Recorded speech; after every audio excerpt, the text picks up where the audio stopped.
Need to scan and fill out a form or classroom checklist?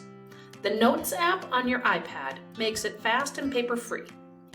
I'm Megan Hoffman, a Technology Integration Specialist with the Southwest West Central Service Cooperative. Let's use the iPad as a document scanner. Start by opening the Notes app. Tap the New Note icon in the corner to begin. Tap the paperclip icon, then select Scan Documents. Hold your iPad over the form. Notes will automatically snap a clean scan.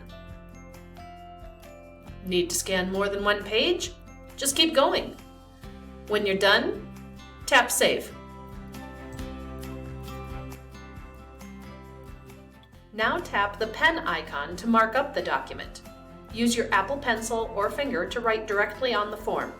Great for adding notes, initials, or signatures. When you're finished, tap the pen icon again. You are now ready to share it via email, upload it to Google Drive, or save it to files. Ready to send or print if needed. For more ideas, inspiration, and explanations, check out the SWWC Technology Integration Team channel on YouTube. And remember to click the subscribe button. Thank you for spending a couple of minutes with me today. This is a time saver for busy educators. Whether you're filling out forms or reviewing student work, the iPad and Notes app have you covered. And it's a lot more convenient than lugging around a big scanner.